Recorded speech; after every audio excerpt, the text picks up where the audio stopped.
and I'm a half-time associate pastor at First Methodist in Paris.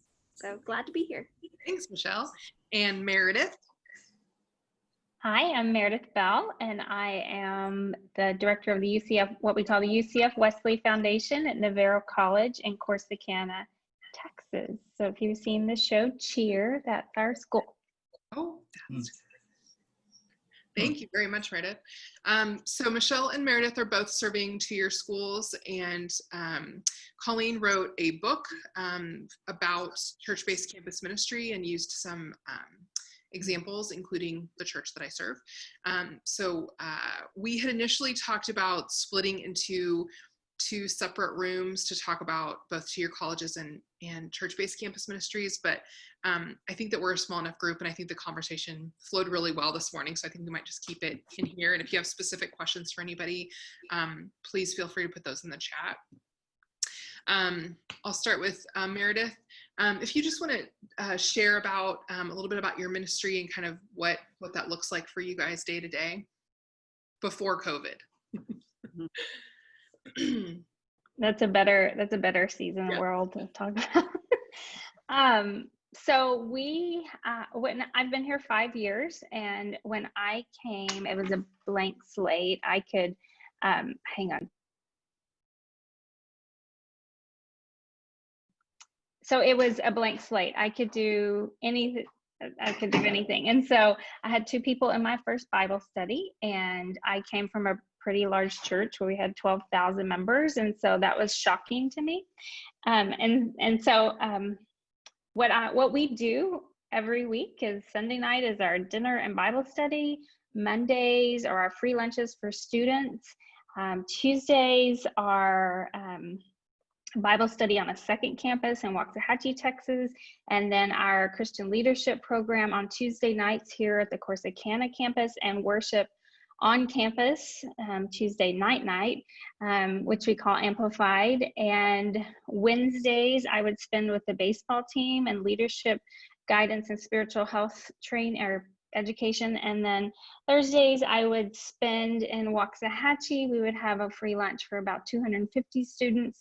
And then I would also spend part of that day with our football team, talking to them about leadership skills and just life skills, as well as spiritual health. And then Fridays I'd be back with the football team and their pep talk thing. And then Saturdays I'd be on the field on the sideline. So that was kind of my normal world. And all of that, we do take a civil rights pilgrimage every year, and we also go away for 1 weekend to an adventure camp here in Texas. And tell them about your project today. Oh yes, so at the end of our session this morning, we talked about, well, what's it going to look like in COVID, sadly. And so one of my projects is we have this pond, or this tank. I'm from Texas, so I call it a tank. It's a tank. We have a tank on our campus, and what I've been trying to think of creative ways to give students something to do in the midst of not being able to go anywhere. So I've decided to make a fishing hole on our campus. And so my project today has been through the administration, right? They have to give permission and all that. But today the project was how to restock the tank. So I called a local businessman rancher, and he said, I got it. I'm gonna call Jack, and we're gonna go fish in our tank, and then we're gonna go dump it in your tank. How many you want? And I was like, I don't know. It's less than an acre, just a few. Okay. So that's it. I have to go buy fishing poles now, and I'm super excited about that. And I do not like to fish. This is not for my benefit. Yeah. So I think that that's such a great creative thought to think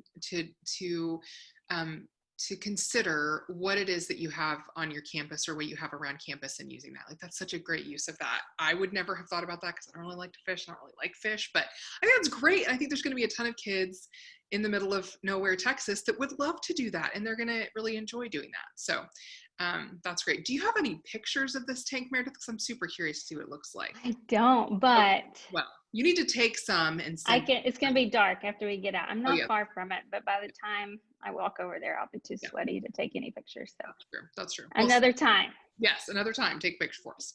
Yeah. That's great. And Meredith, what do you think that you have learned specifically about working with 2-year students that you think is different than working with the 4-year students? So my only experience with four-year students is that's the kind of school I went to. Yeah. And so I had a learning curve to understand the two-year school when I got started. And so I had to first observe and just learn what this two-year life was. And so what's very different, and I think Michelle spoke to this morning, what's very different is that I don't have traditional students. I have them, but that's not the normal, right? Like I have the moms with two kids, and I have the dad coming back because he lost his job and wants to learn a new skill, that kind of thing. So it's a variety of both students and ages, but it's also a huge variety of ethnicities. So huge international population. Probably my ministry is to about 80% African Americans.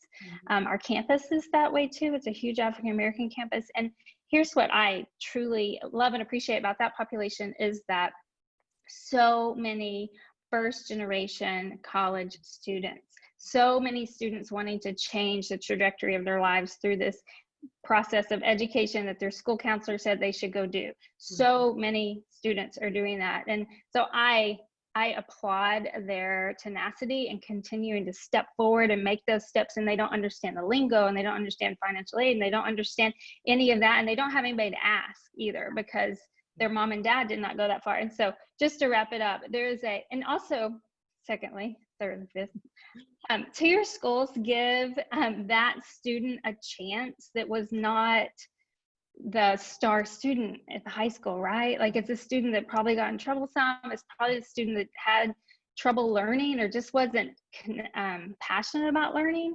And so it gives them a chance to go to college. And it's like the grace campus of the world, right? Like you're not gonna get into your top university, but yeah, you can be really great here, and we'll help you and get you the help you need so then you can be successful at the four-year school. So that's what I've learned. Yeah. What percentage of the kids do you think that are there go on to a four-year school?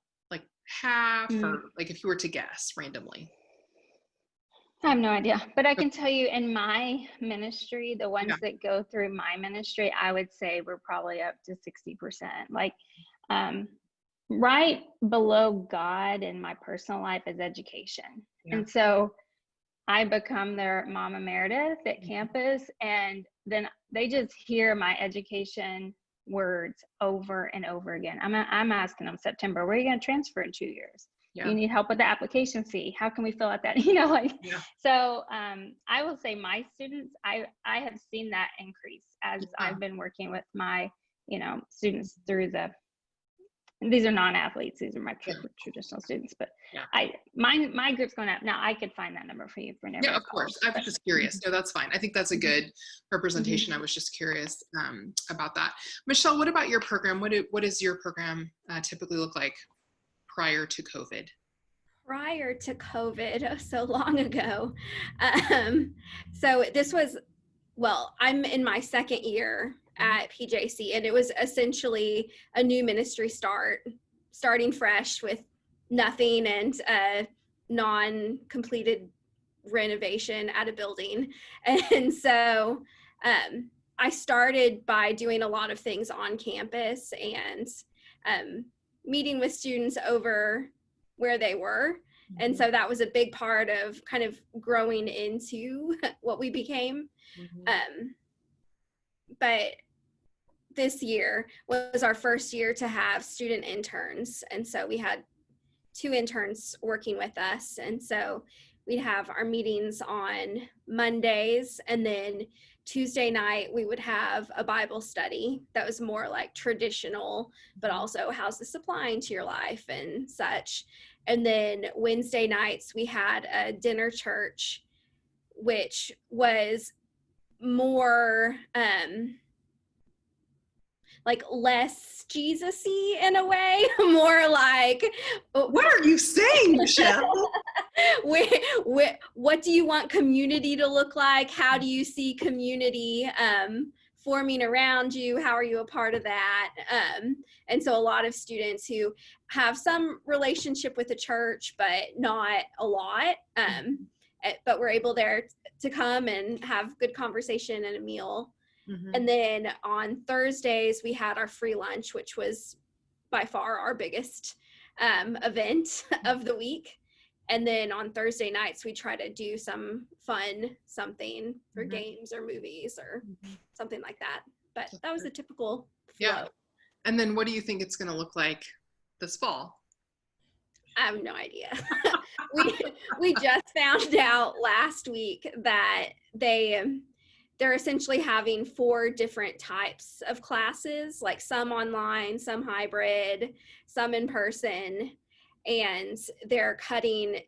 We had 200 students living on campus, and now we're going to have 100 students living on campus. And so our pool of students is drastically limited in terms of in person. Yeah. So definitely looking at more of like the online options. What can that look like? I was Yeah. saying this earlier. I'm looking into maybe doing some kind of subscription box type thing where we send out activities and do it together over Zoom or something like that. Yeah. I love that. Michelle, what percentage of your students do you think are commuter, that the on-campus thing wouldn't matter as much to them? Most of the commuter students like grew up in Paris or the surrounding areas. Mm-hmm. And so they were already kind of living at home. Yeah. So I don't know percentage, Yeah. but we do have a lot of like trade programs at our Mhm. school. So we have Yeah. like HVAC and welding, and we have a really strong jewelry program randomly, like world renowned, who Wow. and so we have some very serious jewelers who like move from across the country to come here. So That's so crazy. yeah, it's pretty wild. I thought of that. Yeah, but for those students, it's vital.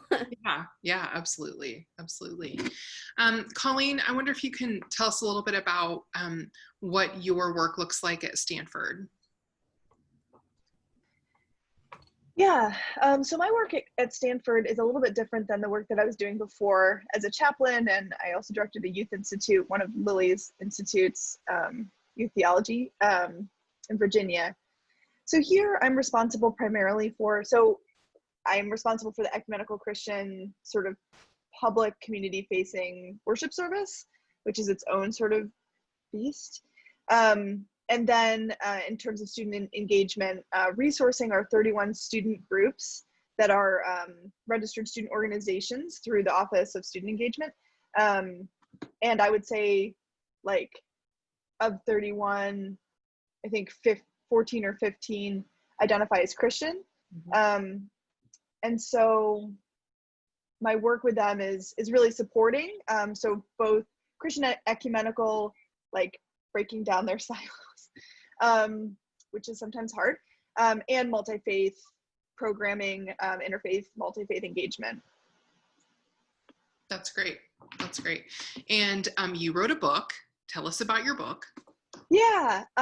So I wrote a book, which is the most awkwardly sized book I've ever experienced. Like I ordered one in the mail and it's like what is this size? I don't even know. Hold it up a little bit higher. Yeah, up a little bit higher. Oh, I know that my virtual background is. It's like a textbook. Yeah, it's really weird. Yeah.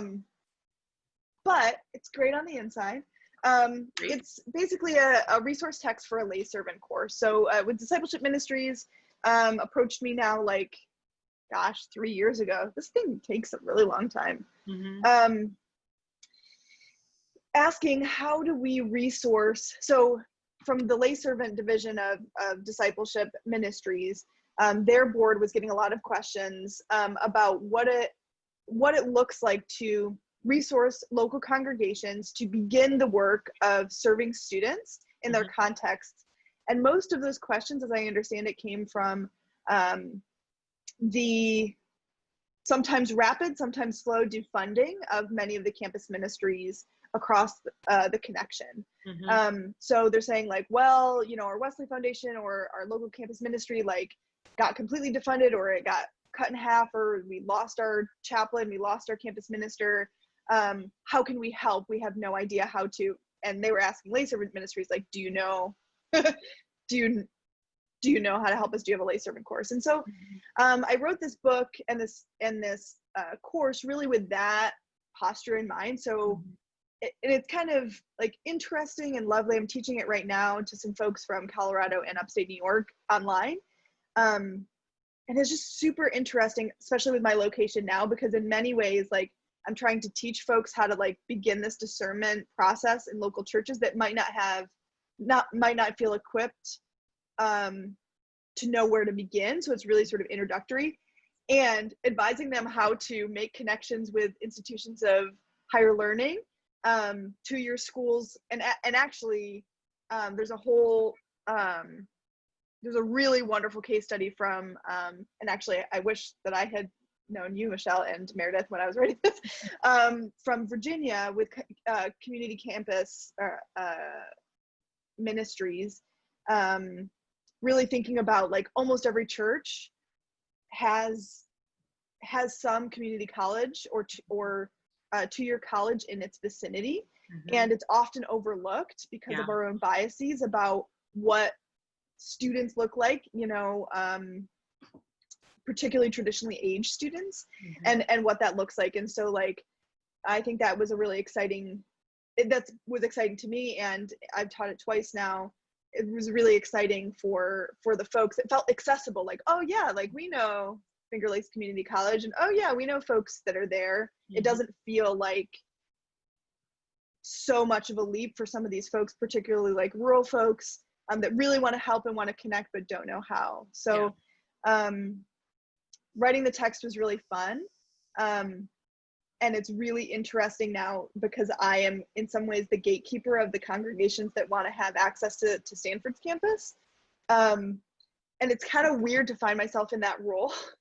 So I feel like I'm speaking out of, not with my Novocaine mouth, but like out of two sides of my mouth, being like, well, these are the kinds of questions you need to ask, and like, it's not manipulative, it's just smart to begin to leverage your networks and to really think about how you're communicating with me. Because like, if you as a congregation leader come to me and we don't have a great interaction, right, like that's going to be hard for you and what you're doing, right, like, or to my dean or something. So it was super fun to write the book. It was such a honor, and it really is so interesting teaching it, particularly to like my colleagues and friends in my local conference, who are really coming in at like base level to be like, I know none of this stuff, all the things that we're like shaking our heads about, right, like they don't know, and they want to understand, but really thinking about that from a congregational perspective. So it was really fun and honestly hopeful, because well, and I think as we go forward and we continue to see campus ministry be defunded across conferences, I think a viable option is going to be for church-based campus ministries in a lot of places, because they might have the building or some money or some volunteers, or just some interest in creating those communities and creating that connection. I was just on a call right after our call this morning with my local conference campus ministry group, and one of our conference people that led the conversation was really frustrated that we had lost funding for one of our campus ministry positions, and there were 4 or 5 Methodist churches in town, and none of them would take it on. None of them would stand up and say, we're going to connect to this college that's in town. And I was like, I know my friend Colleen, and she'd be really glad to talk to you about that. So anyway, but I would. I know you would, but I think that's happening a lot of places. And I think that we're running into a couple of problems in that there are some congregations that are really excited to do it, but have no idea or doing things the wrong way. that are kind of off-putting and difficult to create relationships. And then we have congregations that are just like not interested. They're just like not engaged. They're too afraid. They think it's going to be too much for them to handle. And so I think it's interesting as we go forward, how do we equip these churches to feel like they have what they need to be able to do that? And I think I think for those of us that are doing campus ministry in a church-based situation, I think it doesn't take a lot to start. I think it can be some really easy things that that almost anybody can do, but I think there's a lot of fear in that, just in not knowing. So I think that's very true. Meredith, I would love for you to talk some about your leadership development that you do with your kids. I know that you shared earlier today, but I thought it was super interesting and I can't wait to buy it. But I think that everybody else here would really be interested to hear about that. So I'm happy to share about it. Kind of like Colleen, like it's been it's been a project that lasts forever. They always say, why don't you write this? Well, just know it takes forever. And so back to being appointed where I am, I shared this morning, my husband is also a Methodist pastor, and we were reappointed, and I left 2 jobs in ministry and had no job. And so I stumbled into campus ministry. Somebody said, would you want to do this? I was like, I'll do anything, like give me a job. Because I was folding laundry and watching Netflix at 1 before COVID, the pre-COVID life when that wasn't normal. So anyway, so that's how I found myself in campus ministry, and shocked at what I was even going to be doing. So, but I'm not one to like do nothing. And I would probably classify myself, as I did this morning, I'm really a practical theologian. Like, I'm going to be doing something that may be wrong for 3 months, and then I'll figure that out too, but I'm going to be doing something. And so I have stumbled into what I see that my students need, and it's gotten some traction over the last 5 years. So the first thing I did, I just came in and totally observed my students, like, what do they need? And it was clear that I had experiences probably from my privilege in life that my students had not had. They just did not know, and I wasn't sure they were ever going to learn it if I didn't teach it. And so I had a friend in this community tell me early on, as I cried for a year that I was living here, that she said, sometimes you live in places where you receive, and sometimes you live in places where you give. And that phrase set me free. And I was like, I'm not about to give so much, they're not going to know what hit them. And so that's what I did. So I made up a program literally called Christian Leadership for Young Adults. And then I started putting a format around it. And here's what we do. So one thing that I saw my students needed was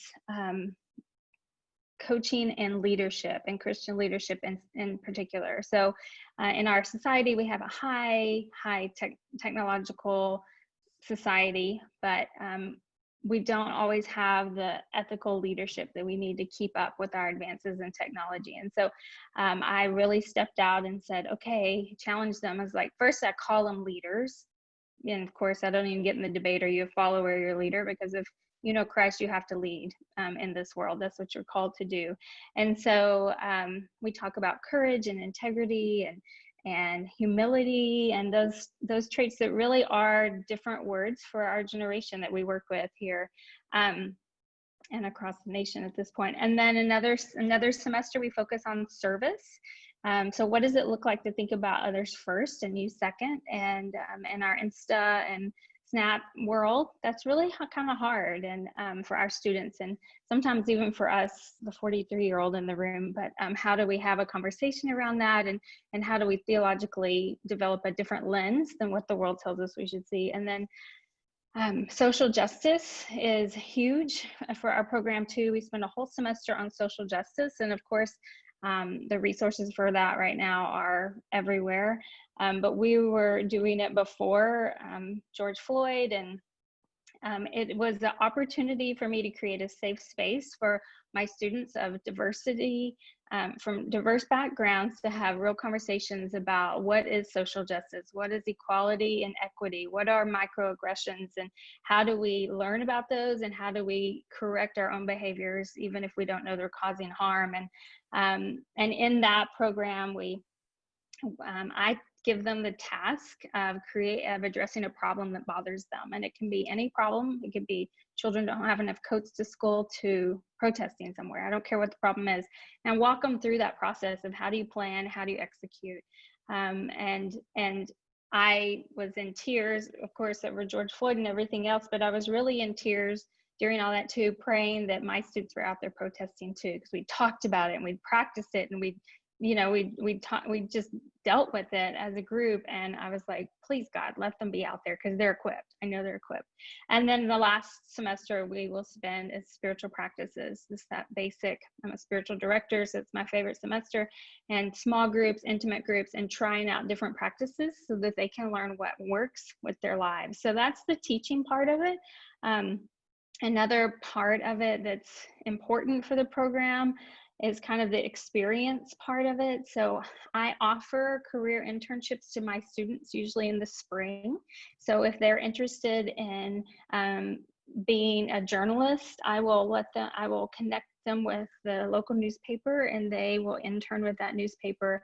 And it sounds kind of fancy, but really it's me calling the editor saying, hey, I've got a student interested in journalism. Can she come walk around behind you for a month, once a week? And they're like, sure, we'd love to have her. Or it's a teacher, or it's our hospital's been really good. They took my students through 8 weeks from CEO to maintenance to see how hospitals work. And they walked in wanting to be doctors and change the world. And they walked out after that experience going, I think I'm going to go sack groceries for the rest of my life because I'm not going to work in the hospital. I mean, just that practical experience to get reality growing in their little minds. So career internships, we go on a civil rights pilgrimage every year.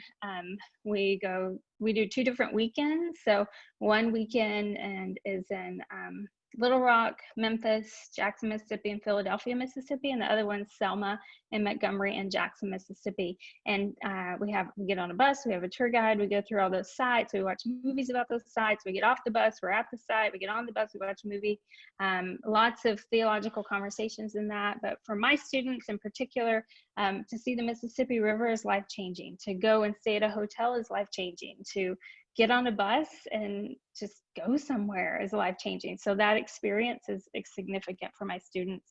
Adventure retreat. And then I think another important thing that we incorporate are guest speakers. I know when I was an undergrad, I was always enthralled by some person that would walk into the room and they confess that there really is one final, you never have to take a final again, and you can do it and you can make it and it's going to be okay. And this is what it looks like to be a fill in the blank. So I incorporate guest speakers 2 times each semester into my leadership program. And it's everybody from, if we're talking about service, maybe the CEO of a nonprofit in town to a hospice nurse, like just creatively finding people that are willing to not only share their career choice and how they got there, but how they live out their faith in their career.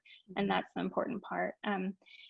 Some practical things we do too is I teach the genogram to my students during the semester of service, because for me, I believe in order to be fully free to serve, you've got to kind of deal with your own stuff and know who you are.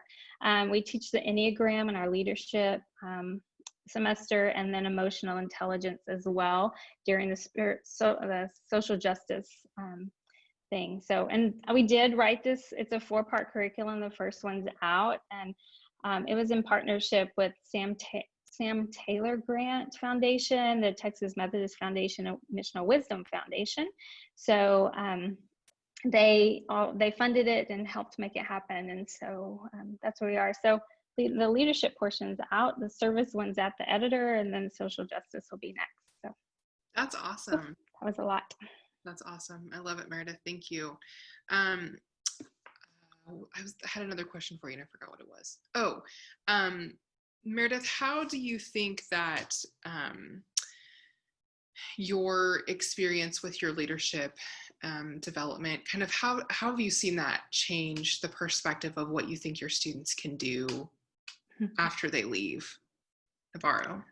Right. So the transformation I see is how much they believe in themselves and how much they believe that Christ is guiding them. Mm-hmm. So I annoy them with hospitality. Like if they walk in my building, I'm like, welcome to the UC of Wesley. And they all make fun of me by about month 2, but they can't get away from me in terms, and it's not like creepy, but it's like, I am so glad you are here. And I truly mean it. And they finally start trusting me enough to truly believe it. And so that kind of transformation, if they get nothing else, they know they're loved and they're accepted in our building, in our space. But what I see is pure empowerment. Mm-hmm. It's crazy to do a genogram. I remember vividly one of my male students, he did his 3-part genogram, and I always talk about, well, what patterns do you see? And then of course my final question is, where do you see God and all that? And he said, well, here's one pattern. I know my grandfather beat my dad and my dad beat me, and I just not sure I want to beat my kids. And I was like, okay, Yeah. that kind of awareness, and then empowered to do something different. And and he would come sometimes to our Wesley with a beat up hand because he'd hit a wall. He'd confess, and I'd be like, there's other ways to handle that, just that coaching. But that kind of empowerment, I also feel like our program helps them dream. Yeah. It's amazing how many students haven't had the ability, even sometimes my own kids, right? Like there's too much to do, so they can't even dream about what they might want to do. And so that ability to dream in that space to do that is huge for my students. And so they leave different. And it's not just me, it's the work of the Holy Spirit in their lives, but they leave differently than when they came through our doors. And that's why I do it, right? It's amazing. Thank you, Meredith. Colleen, I wonder if you might share some things that you learn that really lead to success with campus ministries partnering with churches. Some of the things that you can do to be successful, or some of the things that you've seen create success for those partnerships. Yeah, I think the red thread that goes through all of so I have 8 case studies in this book. And I think the red thread that goes through it is folks that know their context and lean into that. So like lean into the particularity of their own context, knowing their folks, knowing who they have, knowing how to leverage their networks. I mean, I know that sounds a little skeezy, but I think about, so one of the case studies we did was Joey at American University and National UMC, formerly Metropolitan UMC, and really talking to Patrick Landau, who's no longer there, but really thinking about what made that a good relationship. But yes, they're both United Methodist related, but it's more than that. It's the folks at National partnering with the chaplaincy, right? Leveraging those networks and knowing the systems, right? So how can we help you, campus ministry? How can we what assets that we have would be helpful to creating our own space in our own building because it's across the street? How is that complementing what you're doing, but also external to that? So they are really involved with Campus Kitchens, which is a national organization. So working with students that aren't necessarily connected through K Spiritual Life Center or the chaplaincy, right, but are interested in service in this particular way. So recovering food from the dining halls, but also other restaurants, and working with their Office of Public Service, whatever it's called, I'm forgetting what it's called, but that aren't necessarily working with the chaplaincy, right? That's not competing. That's just smart, right? So they're having relationships. And so the chaplain having really good relationships in a place and a home that's nourishing for them at National. I think the same is true. Another case study we did was from, I think it's Winfield, Kansas, Grace UMC. Laura Andrews was there. She's no longer there. I mean, that's the thing about campus ministers, right? And pastors and Methodists and which sucks in some ways, right? Itinerancy is what it is. And to have those skills, sometimes you have a designated campus minister like Megan, right? But sometimes it's Laura, right? Who is an elder that's serving as a senior pastor and has a heart for this work. And so having the skills of whatever your location of teaching your folks in your local context how to build these very practical skills. I mean, of leveraging your networks and finding, like, being aware of the congregation's assets, like whether those are physical assets or people or whatever, and just like building from there. I think that the examples, so what I tried to highlight in these case studies, and I feel bad, like, so I'm teaching this course right now. It's a lay serving course. We're almost done. And for 2 of the sessions, I really hammered on, like, these case studies, these are not prescriptive. Like, I'm not saying you need to be, Megan Otto in Austin, Texas, although I'll tell you, someone from, well, I'll tell you though, like, someone that's in Boulder, Colorado at a Wesley Foundation, and she was like, I know you said, Colleen, a million times that we're not supposed to actually, like, copy what these folks did, but I'm copying what Megan did. It was cooking. I think it was cooking. Which, yes. And I was like, I mean, like, your contexts are small, are similar enough as, like, in your location, fine. But, like, in Wolcott, New York, it's a different thing. So anyway, that's a very long way of saying, I think being innovative and generative within your own context. I mean, I kind of cringe. It's cringy to say, like, bloom where you planted. And I clearly have a different definition of itinerancy as an elder than my colleagues in upstate New York, because I live in California. But I think that those skills really serve us, and especially as we're thinking about the chaos that is our denomination right now. And how there's so much uncertainty, not just with our ecclesially, but also COVID-19, and, like, everything is, we're living in liminal space, and that we can use that to our advantage if we can lean in to the power of the particularity of where we are, knowing that culture, knowing the civic religion of the institution with which you are partnering, or where the students study, and really just, like, starting with what you have and going from there.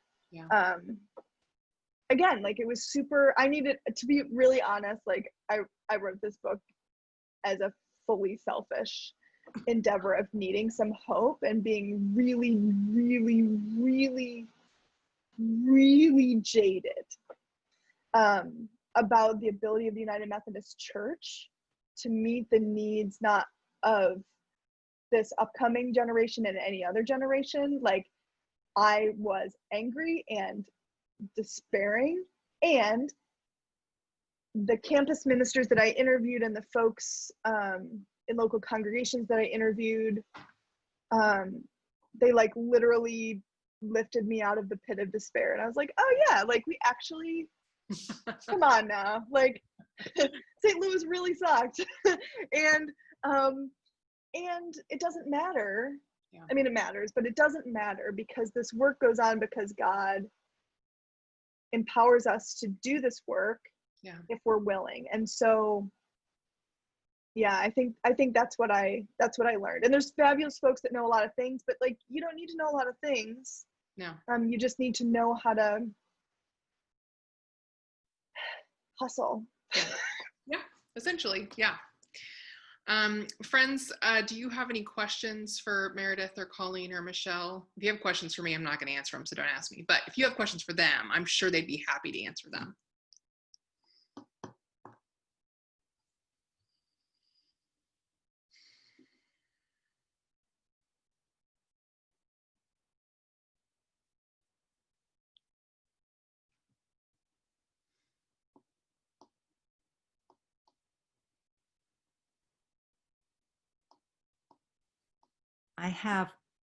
I'm Ellen O'Shaughnessy. I serve downtown Columbus, Ohio.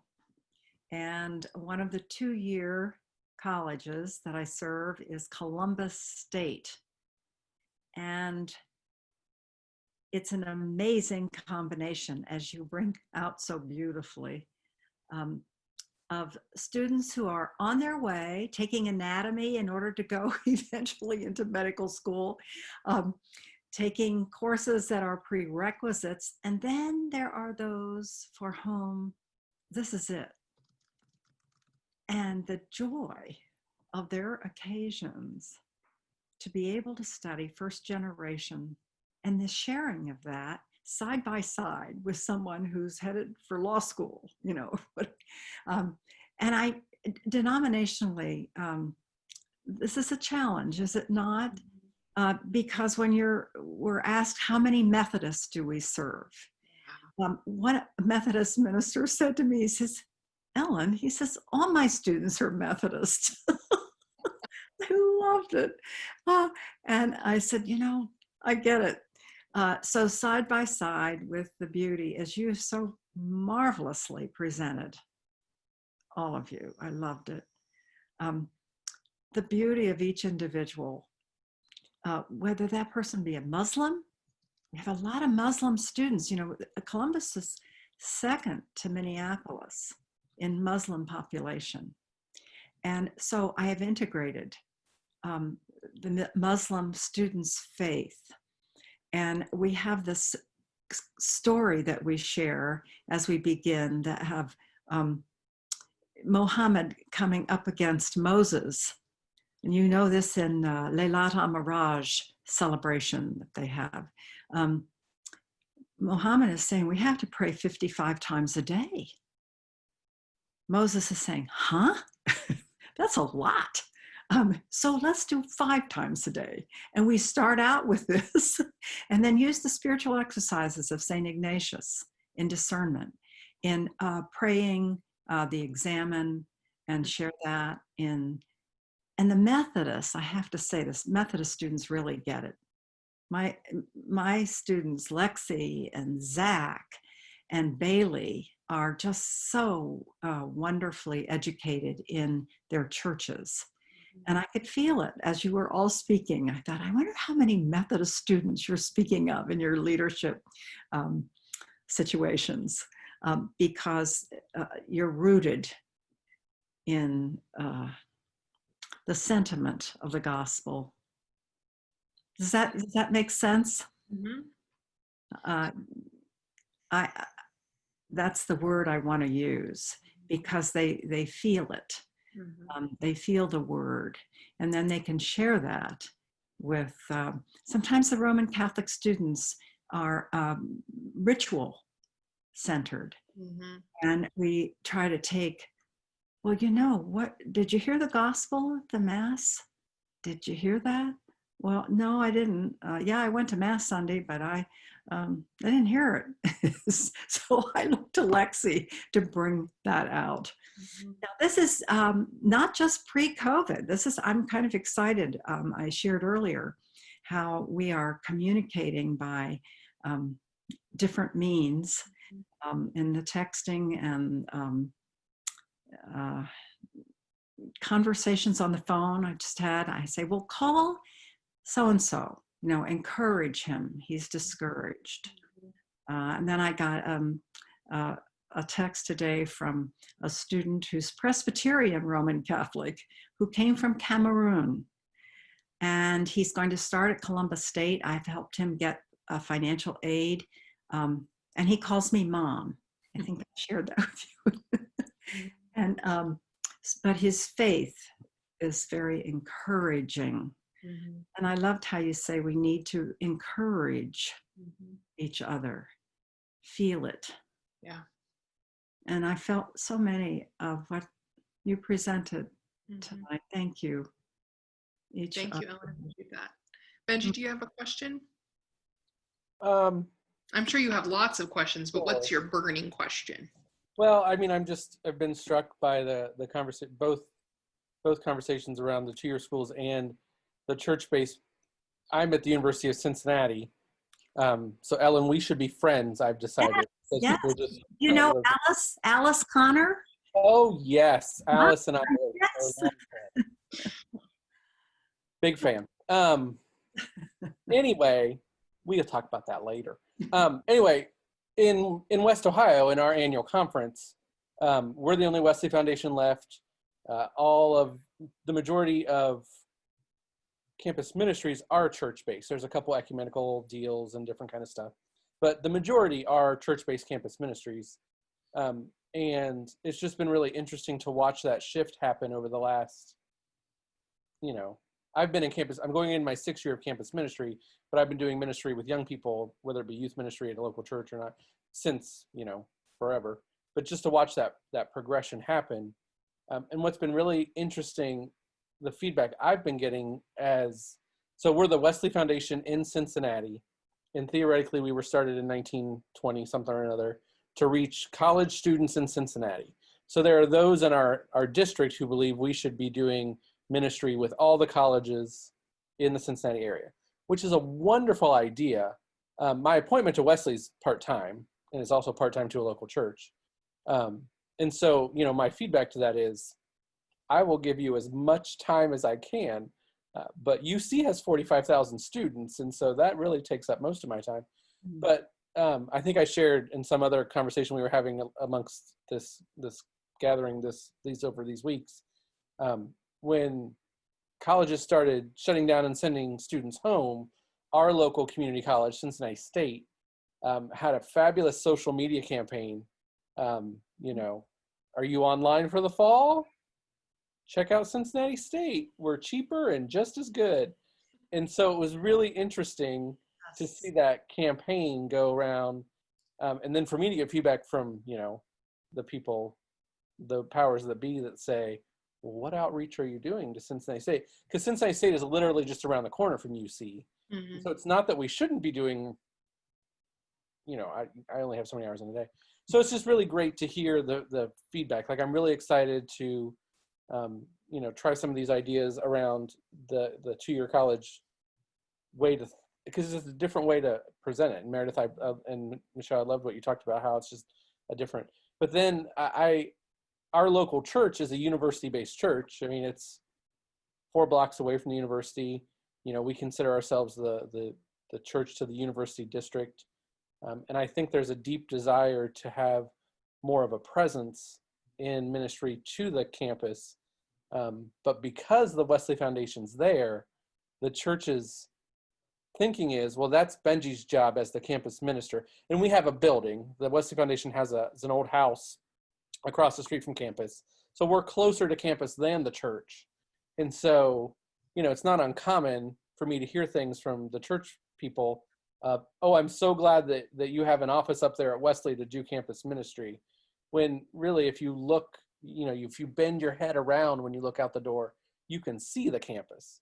And so there's just so much work to be done, because it really should be a together thing and not a, good luck over there. Mm-hmm. So I'm just encouraged by the conversation and how it can really come together in a meaningful way. So thank you. Mm-hmm. I think that oftentimes we talk about how the church is reaching the neighborhood. And for my church, our neighborhood is the university. All in behind us, around us, on every side of us is university property or university housing. There aren't any neighborhoods, like actual neighborhoods that are not college students for, a couple miles in each, maybe a mile in each direction. So that's a conversation that I continue to have with my congregation, to say, these are our neighbors. This is our mission. Like, they are across the street. Thousands of them walk by our building every single day. This is our mission. Now, is our mission also the LGBTQ community in Austin? Absolutely. Is our mission also, people who have been hurt by the church and are looking for a progressive community? Absolutely. But also, your community is the people around your church, and you need to be engaged with them. So I think that helps. I think the other thing that I've seen is that we have several professors that attend our church, and they are great advocates. And have been really helpful in creating those connections and inviting them, like you said, Meredith, to come and talk about how their faith informs the work that they do on campus, and the kind of classes they teach and the kind of conversations they have. And I think that that's been a really great opportunity as well to do some of that mentoring and some of that connectional work between what happens at the church and what happens on campus. So May I add a comment? yes, please do. I have a 15-year-old daughter, Mhm. and as a parent of her generation, I want to add that it's not a bad thing to approach them and ask them to have hard conversations, because as much as I tried to keep the real world from her sweet little childhood, it came on fast, right? Like, you cannot prevent Mhm. media from infiltrating their sweet little childhoods anymore. And I was hardcore parent in that regard. And so I want to just say, 2-year or 4-year, have those conversations. Like, they're ready. They are way past Jesus loves me, this I know, for the Bible tells me so. Like, they've been past that for a long time, and they're ready to truly engage, and then secondly, to make a difference. And so that's kind of what my program, like, a lot of people will say 2-year college kids aren't serious about blah blah blah, and they just put them down, and you know, they're not as good or whatever. And so that's when I started this program, I was like, I'm going to give it to them, and whoever wants to rise can rise. And they love it. They devour it. So I just want to encourage that. Like, they're ready to have hard conversations. So you may need your theological books to dust them off and really have those conversations, because they can handle it. Yeah, absolutely. And I think, Meredith, beyond that, I think we might see a surge in 2-year colleges, especially this year, as people are choosing not to go to schools that they got into because they don't want to do it online, or they want to stay home and save money, or whatever it is. And so I think that there might be a lot of people that have a lot of appreciation for 2-year schools this year that might not have had it before. And I think that's really important work to be doing. Any other questions for Michelle or Meredith or Colleen? All right, friends. Well, I so appreciate you joining us for our Summer Institute 2020, our experiment. I hope that you will fill out the thing that Amy made, the evaluation. I couldn't think of the word. Yeah, but it's coming. Oh, we don't. Okay, I thought she sent it out. Okay, so please fill it out when you get it. This was a total experiment on our part, and I think I really enjoyed it. I had a great time. I learned a lot of things and got to see a lot of people, and I thought that was really fun. But we are always looking to improve and always looking to expand what we're doing. So I so appreciate you joining us tonight with your wines and beers and cocktails or whatever you made. I think that's wonderful. And if you have further questions, I'm sure that Meredith or Colleen or Michelle or I would be happy to talk to you about this. Meredith put the link to her study in there, and I'm super excited to look at that. Meredith, when do you think the other 3 parts will be out? So we're kind of on a 4-month schedule. So by early December, January 1st, service will be out, and then the following May, social justice will be out. Unless, I mean, in all honesty, like, one of the things you can do right now during COVID is write a lot. So we may crank it out a little bit sooner, but because we've got time. So that's great. Well, thank you so much for sharing that. I think that's a wonderful resource. And Colleen's book is on Amazon or Cokesbury. I don't know if you can get it there too, but there's lots of places. She put that in the link too. So I think that's a good resource if you're looking to connect more with college or with campus, church-based campus ministries. I think that's great. So. And we have a lay servant course too, through Lay Servant Ministries. I don't know I feel like all of you are probably empowered to actually teach it. So, you know, if you have folks in your area, it's really written for, like, church folks. Yeah. And is that on the Discipleship Ministries page? Yeah, okay. I think so. Okay. If you go to Lay Servant, I don't know, their website's kind of weird. Yeah. Honestly, but yeah, if you go to, like, Discipleship Ministries or Upper Room, I think it's on Upper Room. Okay. It's with, I don't know. You can email me too. I'm sure we'll find it. Yes, Benji. Someone asked about previous sessions recordings. Yes. Next week, though, soon, we're working on collecting all the recordings and getting them in one spot, and they'll go on the UMCMA website, and we'll send out a link to that to all the people that registered when that gets done. It's real, like, we're actually talking about doing it. We've learned Zoom is fascinating, so not all the recordings went to the same person, and so no, we've all got one. I think I have 2, and every got one. Kelly has a lot. Yeah. So once we get all this stuff together and Carl gets it together, we'll send an email out with the link to that. But it'll have all the sessions on there that were recorded. It'll also have many of the folks. I know, Meredith, you sent some resources that we have a resource page that'll just have links to things. We'll put Colleen's book on there, that kind of stuff. But that should be starting to get compiled early next week. And then hopefully by the end of next week, we'll be able to send the email out to everyone that says, here's where all the stuff is. Yeah. If you end up doing anything great and fabulous, please put it on the Facebook page so that we can share that with other people who are looking for new and inventive and creative things to do this fall, because I think we're all just trying to figure it out. So if you have a tuxedo cat, I think Colleen and Michelle are going to start a club so that you can join their tuxedo cat club. So anyway, friends, thank you for joining us tonight. I hope you have a great weekend. Thank you for spending time with us. And I think this has been a really fun evening. So thank you, Meredith and Michelle and Colleen, for joining us too. All right. Bye, friends. Bye.